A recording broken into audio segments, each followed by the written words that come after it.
Assalamualaikum warahmatullahi wabarakatuh. Alhamdulillah kita ketemu lagi dalam mata kuliah Ekonomi Managerial Economics. Pada pertemuan keempat ini kita akan membahas tentang estimasi permintaan, di mana ini terutama mengandalkan pada analisis regresi. Saudara-saudara yang sudah mengambil mata kuliah ekonometrika tentu akan lebih mudah memahami ini dan silakan rujuk kembali materi-materi pertemuan ekonometrika yang membahas tentang analisis regresi, baik analisis regresi sederhana maupun analisis regresi berganda, baik secara manual ataupun menggunakan software. Pada bagian satu itu kita membahas tentang analisis regresi dengan metode OLS. Kemudian di bagian kedua kita akan banyak membahas tentang uji signifikansi dari metode OLS. Baik, kita lihat ada masalah di dalam merumuskan persoalan estimasi permintaan, yaitu yang disebut dengan masalah identifikasi. Kalau kita hanya melihat misalnya ada keseimbangan E4, itu misalnya D4 dengan S4, itu kan ada keseimbangan di P4. Kalau kita cuma fokus pada E3, S3 dan D3 itu keseimbangannya ada di P3, P3Q2. Di P4 itu P4 Q1. Atau kalau kita cuma fokus di E2, itu kita ketemu harga P2 dengan Q3. Nah, ini kan soal identifikasi, makanya kemudian kalau titik-titik keseimbangan itu kita hubungkan, mungkin prediksi kita terhadap kurva permintaan itu garis yang putus-putus, bukan yang kecil-kecil itu. Ya, observasi harga kuantitas tidak secara langsung menghasilkan kurva permintaan dari suatu komoditas. Ya, mungkin yang kurva yang putus-putus itu yang merupakan kurva permintaan. Estimasi kita terhadap kurva permintaan. Estimasi permintaan dengan pendekatan riset pemasarannya, ada survei konsumen, di mana peneliti mensurvei konsumen bagaimana reaksi mereka terhadap jumlah yang diminta jika ada satu perubahan harga, pendapatan, dan lain-lain menggunakan kuesioner. Kemudian juga ada penelitian observasi, pengumpulan informasi tentang preferensi konsumen dengan mengamati bagaimana mereka membeli dan menggunakan produk. Lalu ada klinik konsumen, eksperimen laboratorium, di mana partisipan diberi sejumlah uang tertentu, kayak uang-uangan gitu, dan diminta untuk membelanjakannya dalam suatu toko simulasi dan mengamati bagaimana reaksi mereka jika terjadi perubahan harga, pendapatan, selera, dan lain-lain. Eksperimen pasar ini lebih real, yaitu mirip sih dengan klinik konsumen, tetapi dilaksanakan di pasar yang sesungguhnya. Di negara-negara yang bermusim banyak, biasanya kan perubahan permintaan itu kan kelihatan jelas, misalnya pada musim dingin dibutuhkan jaket dan sepatu-sepatu yang bisa mencegah orang kedinginan. Sedangkan di musim panas mungkin pakaian-pakaian yang agak berbeda. Jadi di situ akan lebih mudah untuk melakukan eksperimen pasar karena jelas gitu. Dan mungkin bisa juga kita di sini kan walaupun tim sudah susah memprediksinya, misalnya soal bagaimana kita bisa memprediksi soal permintaan terhadap payung atau permintaan terhadap jas hujan, itu kan pasti akan kelihatan. Pada musim-musim hujan itu pasti dibutuhkan.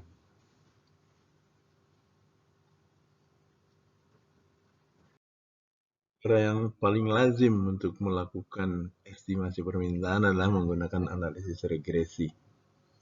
Ini kita contohkan misalnya ada data di mana X itu adalah anggaran iklan, dan Y adalah volume penjualan, maka kita bisa gambarkan diagram pencarnya, scatter diagram.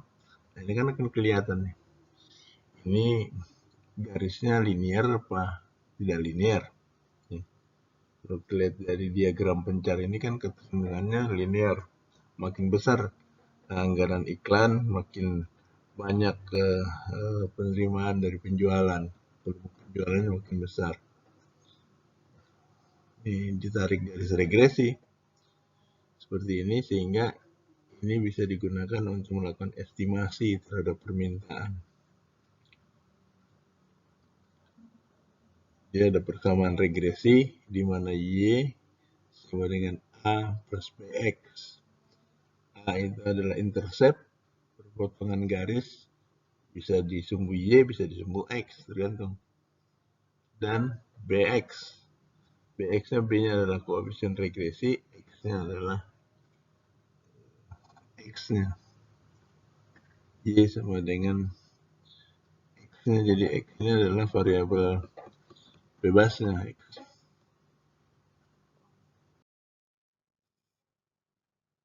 Jadi garis regresi itu adalah garis yang paling cocok dari titik-titik diagram pencar tadi, yaitu garis yang meminimumkan jumlah dari simpangan kuadrat pada sumbu vertikal Y dari setiap titik pada garis regresi tersebut. Metode ordinary least square, metode jumlah kuadrat terkecil yang paling asli ini, yang paling awal digunakan. Jadi kita pakai metode OLS, metode ordinary jumlah kuadrat terkecil. Menggambarkan garis regresi. Tadi dari data tadi ini kita bisa gambarkan garis regresinya, di mana itu ada simpangan, di mana ada EI, itu simpangan, kemudian ada Y, ada YT estimasi, YT yang sesungguhnya. Ini garis regresinya adalah YT sama dengan 7.0 plus 3.353 XT. Ini garis regresinya. Bagaimana garis regresi itu yang itu ditentukan itu berdasarkan data yang kita miliki tadi. Di mana itu simpangan itu yang dikuadratkan tadi itu. YT dikurang Y estimasi. Analisis regresi sederhana dengan menggunakan metode OLS, di mana analisis regresi sederhana itu adalah suatu persamaan regresi yang variabel bebasnya cuma satu, yaitu XT. XT ini terutama data notasi subscript itu menunjukkan data time series waktu T. YT sama dengan A plus BXT plus T. Di mana seharusnya YT yang sebelah kiri itu harus pakai topi, itu dia nggak gundul begitu. Karena maksudnya estimasi. Nah, ini dia. YT sama dengan A, B, XT. Karena ini yang di-estimate. Ini yang diperkirakan besarnya koefisien. Koefisien A, koefisien intercept, dan B adalah koefisien regresi dari data X dan Y tadi. Sehingga simpangannya itu YT kurang Y topi T. Dengan metode OLS ini yang dikuadratkan. Dicari yang minimum dengan mendiferensiasikannya. Jadi metode OLS itu bertujuan untuk menentukan kemiringan dan intercept yang meminimumkan jumlah simpangan kuadrat.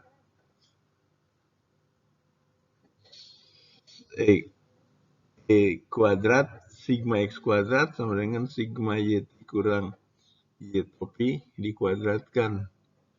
Ini sama dengan YT dikurang A B XT kuadrat. Nah, ini kalau prosedur estimasi yang bisa dirumuskan pertama kali ini koefisien B-nya, koefisien regresinya. Koefisien regresi itu adalah jumlah XT dikurang X rata-rata dikali YT dikurang Y rata-rata dibagi dengan XT dikurang X rata-rata kuadrat. Nah, ini untuk menghitungnya kita membutuhkan lembar kerja. Penggunaan software, penggunaan Excel akan sangat membantu untuk menghitung koefisien-koefisien ini. Setelah B-nya kita temukan, kita hitung, maka kita hitung selanjutnya adalah koefisien A, interceptnya yaitu Y rata-rata dikurang B tadi dikali X rata-rata. Ketemu udah, gampang sih. Ini contoh estimasi. Jadi kita bikin lembar kerja kayak gini. Kita punya XT dan YT. Kemudian dibikin lagi kolom XT kurang X rata-rata. Kemudian YT dikurang Y rata-rata. XT dikurang X rata-rata dikali YT dikurang Y rata-rata kan ketemu tuh. Lalu kolom yang terakhir XT dikurang X rata-rata itu dikuadratkan. Maka ketemu itu tadi. Lihat N-nya ada 10. Kemudian sigma XT itu ada 120. Sigma YT itu ada 500. Maka yang penting itu adalah sigma XT kurang X rata-rata dikuadratkan. Ada 30 yang di paling kanan tuh. Kemudian sigma X rata-rata itu adalah sigma XT dibagi N. Jadi X rata-rata itu 120 bagi 10, 12. Y rata-rata itu sigma YT dibagi N 500 bagi 10, 50. Kemudian sigma T kurang X rata-rata dikali YT kurang Y rata-rata itu ketemu 106. Udah ketemu semua, itu tinggal masukin formula ini ke dalam rumus. B-nya ketemu 106 dibagi 30, ketemu 3,533. Sedang A-nya dimasukkan saja tadi, B-nya itu ke dalam persamaan A sama dengan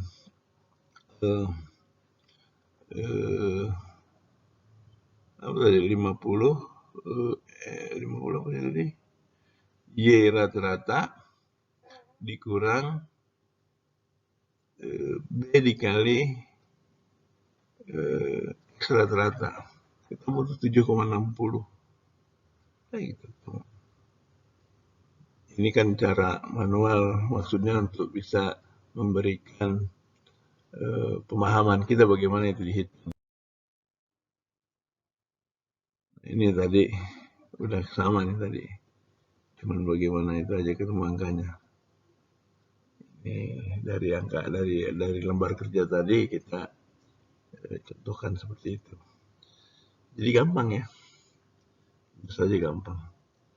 Untuk kalau variabelnya banyak tentu kan jadi rumit lagi, dan saya kira kita sekarang sudah banyak software yang digunakan untuk menghitung persamaan regresi, untuk mencari persamaan regresi. Itu gampang, tinggal klik-klik doang. Ada SPSS, ada yang lain. Saya kira demikian untuk bagian yang pertama. Kita lanjutkan pada bagian yang kedua.